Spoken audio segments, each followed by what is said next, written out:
I started this channel about a year ago because I believe that testimonies are one of the most important things in a believer's life. But what often gets left out is what happens after the testimony. So everyone always talks about how I met Christ, and that's great. There's a lot to be said there. But what about what happens after you've already met Christ and you have to live that Christian life? What about when you meet Christ and things still go wrong? When you're a Christian and you still lose everything? What about when you're in those Job type of situations and you can't really come up with an answer? The reason I think testimonies are so amazing is because they give the non-believers a story of God's grace, your experience of God's grace. But the believers that are struggling don't need a testimony because they've already experienced God's grace. What they need is a story about someone who, as a believer, is going through these same things. I thought about this for a while and I wanted to make a video about since Christ. I guess you could say after my testimony, what my 4 years following Christ have been like, what he's taught me in that time and what I've gone through there and how I've met him there. I came to Christ about 4 years ago, so this is all this stuff that's happened since then. So when I first came to Christ, I was still struggling with a lot of PTSD, addictions, and a lot of different issues. To be honest, I tried to just kind of fly solo for a while, and I got to a point where I almost gave up on my faith because I was kind of just at this point where I didn't think Christianity could apply to someone like me with my background, with my past, with my issues. I didn't think it could work for someone like me. And so I was about to throw in the towel, and then this man from my church actually started to mentor me. Normally I wouldn't be that influenced, but this guy had a very similar story to mine. What was so amazing about that is throughout that year or so that he mentored me, he really showed me that someone like me can be a Christian, that someone like me can find grace, that can do ministry, that can become a fruitful follower of Christ. And while I was about to walk away when I first met him, he actually ended up being the guy that baptized me. And so through that year, I really kind of put away a lot of those addictions, but I still had that PTSD, I still had those memories of the past, I still hadn't fully integrated my identity with who I was and who I was supposed to be as a Christian. In that whole year, I also kind of felt called to do ministry, but I said no because honestly, it's not what I wanted. I always dreamed growing up to be an entrepreneur like my grandfather. I came up with my plan. It was to get into a good college, to take all the steps I wanted to in that career, to basically be just like my grandfather, because I thought to myself, of all the people I know who are strong Christians, the strongest person I know is my grandfather. And so I kind of put away that call in the back of my mind to do ministry, that call in the back of my mind to do apologetics and stuff. And I just put that on hold. I'm going through this time and I gradually begin to realize that it's difficult for a person to be fully sold out to Christ and to have a good life. And what I mean by that is a lot of people have some degree of compromise where they're a Christian to a certain extent, but then at certain times they're not. Being a Christian means you can't go certain places, do certain things, be around certain people, and that costs you. It costs you something real socially, it costs you something professionally, it costs you something in a lot of other ways. I started to realize that about a year into my faith, and I made the agreement with myself that I was just going to kind of downplay my faith. I was going to still be a Christian privately, but publicly I was going to allow myself to be a normal person, as I considered it. It was all just kind of that idea to control perception, to be someone normal and not take my faith too seriously, because if I took my faith too seriously, it seemed like you were the kind of person that no one wanted to be around. And so I did that for a couple of years, and then I moved out to LA for college, and that to me was like my fresh start. It was leaving behind the things I'd done in my past. It was leaving behind the person I was in my past. I basically told myself that no matter what's going to happen, I'm not going to screw this up. Things go really well for a while. I meet a girl that I wanted to marry. I meet some really good friends. I'm doing great in my career, and everything is going great. At this point, also the PTSD had finally left. So for the first time, I was really clear-headed, and everything was going great until it wasn't. A couple months into that,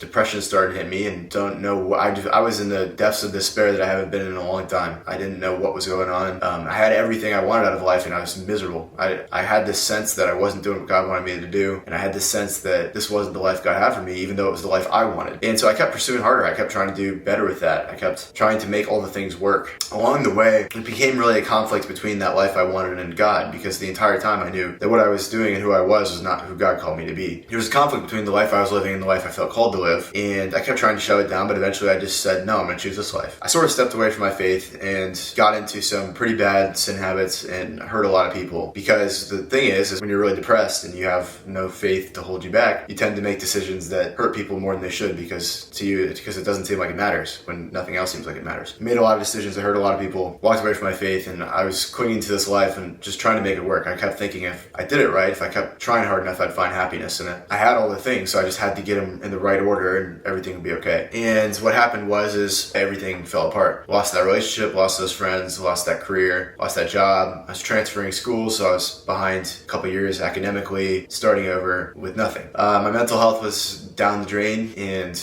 wasn't eating, wasn't sleeping. I didn't have my faith at the time, so there was really nothing keeping me going. So I would drink and I would box, and that was it. And I would go spar with people, and honestly, I sort of had a death wish. I knew my life was over at that point. The life I built had fallen apart. I knew that was gone. And so I was at a point where it was either God was going to have to restore me through His grace, God was going to have to encounter me again through His grace, or that was the end of the story, and I was going to end up some guy who's drinking his sorrows away. So what happened was this man who had mentored me earlier in my faith, he offered to hire me in his ministry, and he did not need me as a position. He did not need any services I could offer him, and he offered to match whatever I was making at an old job I lost. And he told me that the reason he was doing that was because he didn't want me to end up dead on drugs or drinking or worse than I already was. And he told me he knew how easy it was to make bad decisions in the place I was. I went to work for him because I didn't really have any reason not to, and I was working in this ministry, and I think that was the thing that really saved my life, because at every decision then, or at every point I had an opportunity to do something wrong, he was there. And I was working for him, and he was guiding me back, and I was absorbing his faith, and he was working to restore me. And I had a couple other friends come along this time as well, actually, when I was not even walking my faith. They were doing Bible studies, and they were driving down to see me. Without those people, I would not have become who I am now. I decided to follow the Lord again. I was still miserable in every way. I was still suicidal. I had a note on my phone that I typed out for the people I loved, because I was completely planning on just ending it at some point. I was just waiting for the right moment, the right opportunities. I decided to switch to ministry. I decided, if I had nothing else going for me in my life, I might as well finally do what the Lord called me to do. And, I found a purpose in that. I found fulfillment in that, but everything else was still so bad that I just did not see the way out. I remember I was trying to hold it all together, trying to figure it out, and then one day it just broke, and I started driving west. The Lord was just really dealing with my heart, and he turns me around. I didn't know what to do at this point, because I was doing this ministry stuff, and it didn't fix everything. I had done everything, and I couldn't climb out of that hole I was in. I went back, and I decided to keep trying, to keep working in ministry, to keep praying, to keep seeking the Lord. The problem is when you have that kind of year, your emotions tend to get the best of you, and so I started to doubt my faith a lot. I began to deconstruct my faith one step at a time, everything from the reliability of the Bible, the question of does God exist, the question of miracles, the question of religious experiences, whatever it is. I began to piece it down, piece by piece, and I began to read everything I could get my hands on, because I assumed that if I could solve this, maybe it would make pain go away. 6 months of doing that, and it didn't help.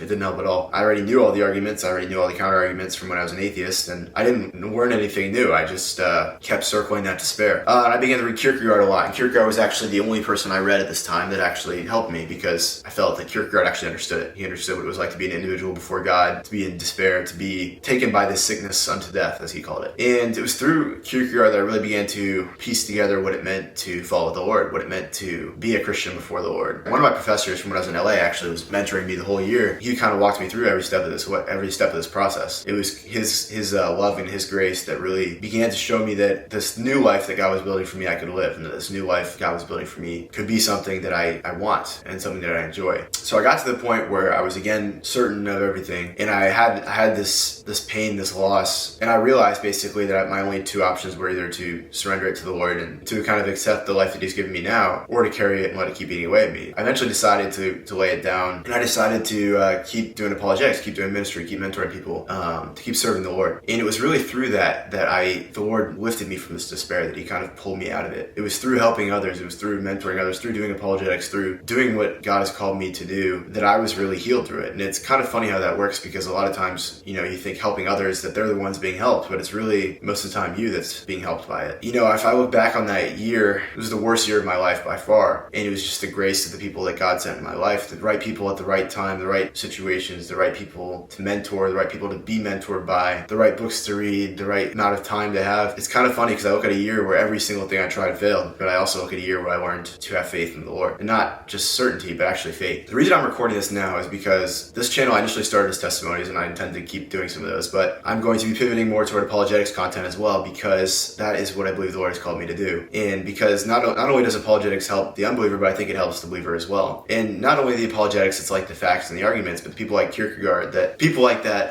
professor that mentored me, that understand the intellectual side of things, but can bring it to the emotional side of things. Because the truth is, the Christian life is lived between the emotional and the intellect. It's lived in the experience. And if we want to reach people, if we want to help other Christians go through the same thing, we have to bring things to the level of experience. We have to unify intellect and emotion. We have to be honest about what we go through, so we can help other people with what they go through. But I would say I want to kind of conclude this with really just what I learned through all this. There's stories in the Bible where people lose things and have them restored, like Job or David, or my story is different, and everyone's story is different. Nobody's story is exactly the same. And my story was realizing that God needed to break me so that I could be the man he called me to be. And it's not an easy thing to admit, because nobody wants to be broken. Sometimes things like faith, things like love, things like humility can only come from the brokenness. And so it's also interesting, I think, too, because I've gotten to a point where I realized that this new life God has given me, this new man that God has made me, was who I was always meant to be. And even if it costs the old person, there is something satisfying about knowing that you are who God made you to be. You know, Romans says that all things work for the good of those who love him. And it's crazy because you definitely don't see it in the moment. You don't see how all these catastrophes, all these tragedies can work for the good of those that love God, but they do. It's in hindsight that they do. And it doesn't look like you think it looks. The way that God restores things, the way that God restores you never looks the way you think it looks. But in the end, it's exactly what you need. It's exactly what's right. Share your story. Share your story. Come into Christ. Share your story since you've been with Christ, because other people need to hear it. And I hope this helped you guys, and